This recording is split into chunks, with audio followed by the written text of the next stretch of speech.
अरे आपने क्या मजाक लगा रखा है। पिछले 1 महीने से आप मुझे घर नहीं ढूंढ के दे सकते। मैंने आपको मुंह मांगे पैसे तो दिए हैं, फिर क्या दिक्कत आ रही है? देखिए सर, मैंने बहुत कोशिश की, लेकिन मुझे आपकी पसंद का घर नहीं मिल रहा है। देखो भाई, मेरे पास अब बिल्कुल भी समय नहीं बचा। मुझे 2 दिन के अंदर ही शहर में शिफ्ट होना है। जल्दी से मुझे कोई घर दिलाओ। सर, वैसे मेरे पास एक घर तो है, लेकिन शायद वह घर आपको पसंद नहीं आएगा, क्योंकि लोग उस घर के बारे में तरह तरह की डरावनी बातें करते हैं। वो हॉन्टेड है। देखो, मैं इन सारी बातों पर यकीन नहीं करता। तुम बस मुझे अभी व्हाट्सएप पे उस घर की तस्वीरें भेजो। मैं थोड़ी ही देर में तुम्हें कॉल करके अपना फैसला बता दूंगा, ठीक है?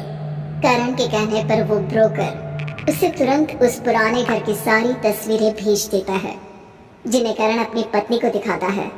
देखो मालती, ये ब्रोकर ने हमें घर की तस्वीरें भेजी हैं। जरा देखकर मुझे बताओ, ये घर कैसा है? अरे वाह, घर के आसपास की लोकेशन तो बहुत अच्छी है। चारों तरफ हरियाली ही हरियाली है। शहर में ऐसी जगह मिलना तो बहुत मुश्किल है।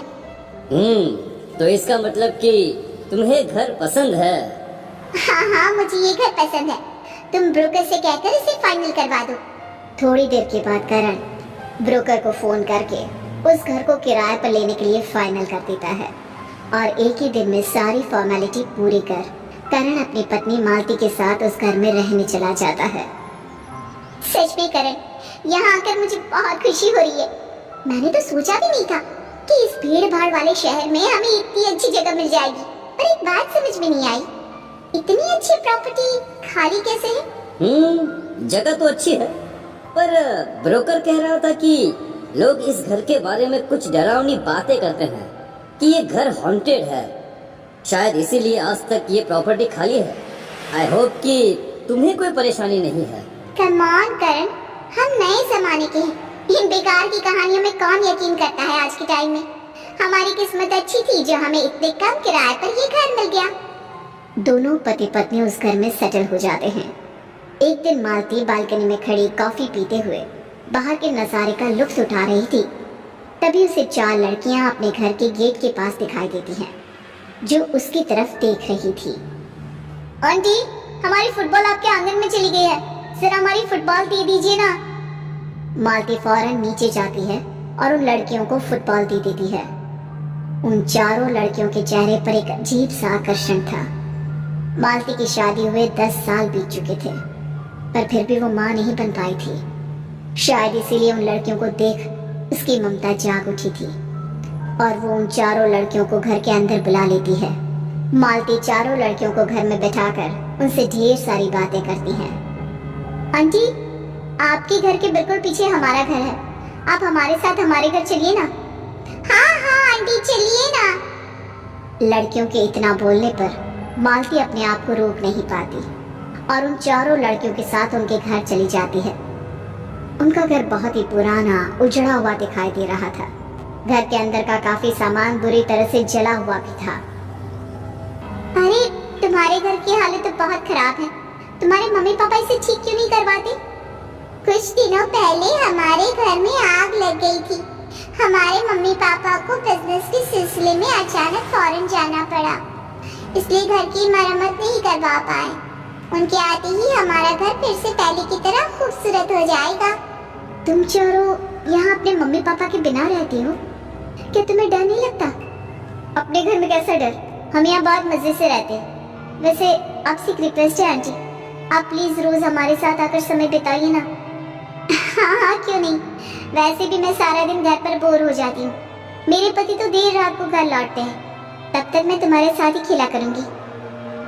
उस दिन से अब मालती अपना हर दिन पूरा वक्त उन चारों बहनों के साथ ही बिताने लगती है। ऐसे ही कुछ दिनों के बाद एक दिन। अरे क्या बात है करण, आज बहुत परेशान लग रहे हो, क्या बात है? क्या बताऊं मालती, सब कुछ खत्म हो गया। हम पूरी तरह से बर्बाद हो गए। बिजनेस में मुझे बहुत बड़ा घाटा लगा है। अगर जल्द ही मैंने कर्जदारों के पैसे नहीं चुकाए तो पता नहीं हमारे साथ क्या होगा। हे भगवान, ये तो बहुत बड़ी मुसीबत आ गई। मैंने इस बारे में सपने में भी नहीं सोचा था कि इस तरह एक ही झटके में हम बर्बाद हो जाएंगे। फिर भी मैं कोशिश करता रहा हूँ कि जल्द से जल्द हम इस मुसीबत से बाहर आ जाएं। अपने पति को परेशान देख मालती बहुत दुखी होती है। फिर अगले दिन करण कर्ज का बंदोबस्त करने घर से बाहर चला जाता है। दूसरी तरफ मालती भी उन चारों बहनों के घर पहुंच जाती है। क्या बात है आंटी, आज आपका चेहरा इतना उदास क्यों है? बताइए ना, कुछ हुआ है क्या?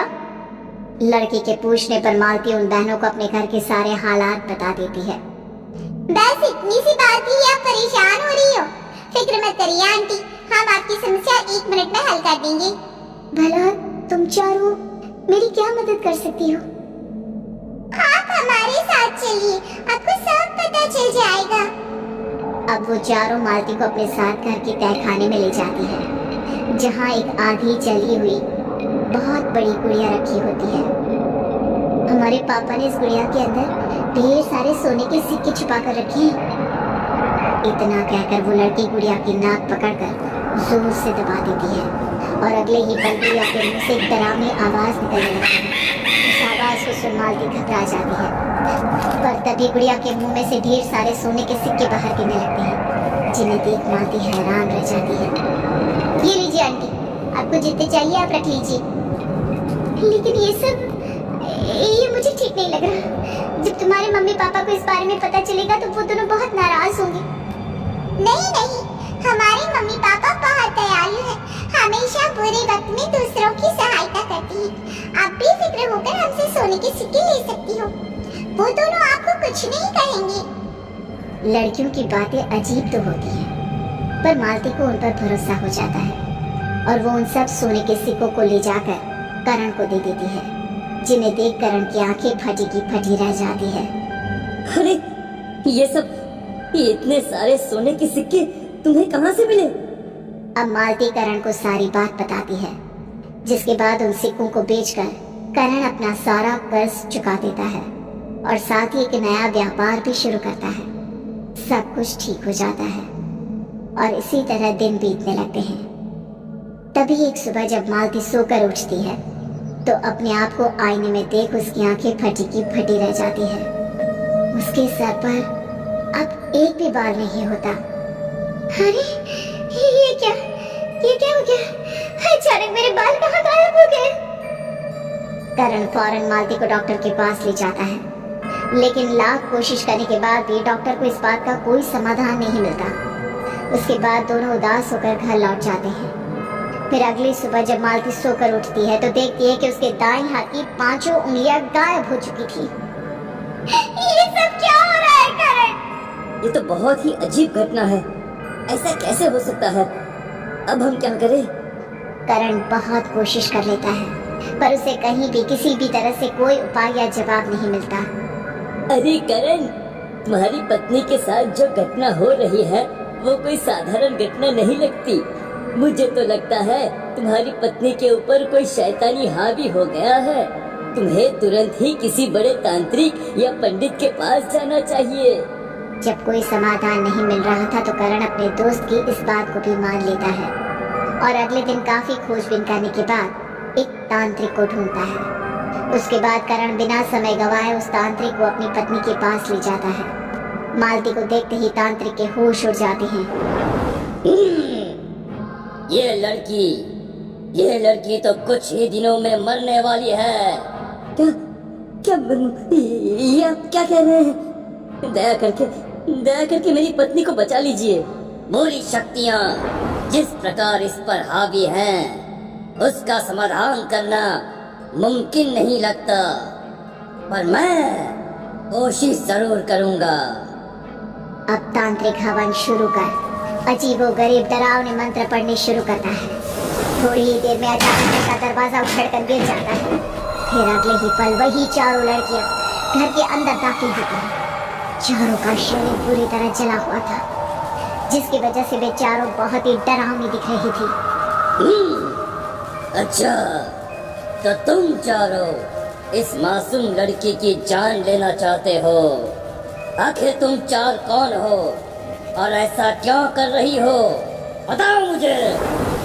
कई सालों पहले हम अपने पिता और सौतेली माँ के साथ यहाँ रहते थे। हमारी सौतेली माँ हमें जरा भी पसंद नहीं करती थी। फिर एक दिन उसने हम सबको जलाकर घर के पीछे वाले हिस्से में दफना दिया। इस इलाके के लोगों को जब ये बात पता चली तो वे सभी लोग उसे मारने आए। लोगों से बचते हुए वो भागने लगी और भागते भागते एक नदी में जा गिरी। माँ की परी उसकी मार हो गई। वहीं दूसरी तरफ जब इस बारे में हमारे पिता को पता चला तो उन्हें भी हार्ट अटैक आ गया और वो भी चल बसे। जीते जी हम चारों को कभी माँ का प्यार नहीं मिला, इसलिए हम मालती की जान लेकर इसे हमेशा के लिए अपने साथ रखना चाहती है ताकि हमें माँ का प्यार मिल सके। चारों की कहानी सुन करण और मालती दंग रह जाते हैं। मालती की आंखों में आंसू आ जाते हैं। देखो, तुम चारों से मुझे बहुत हमदर्दी है, पर अपनी आंखों के सामने मालती को मरते नहीं देख सकता। उसके बाद तांत्रिक और करण दोनों घर के पीछे वाले हिस्से में जाकर गड्ढा खोदना शुरू करते हैं। थोड़ी देर के बाद उन्हें चारों लड़कियों के कंकाल के कुछ अंश मिलते हैं, जिसे तांत्रिक कुछ विधि के साथ अंतिम संस्कार करते हुए आग दिखा देता है और उन चारों को मुक्ति मिल जाती है और मालती की जान बच जाती है। पर उसके साथ जो घटा होता है वो दोबारा कभी नहीं पलटता।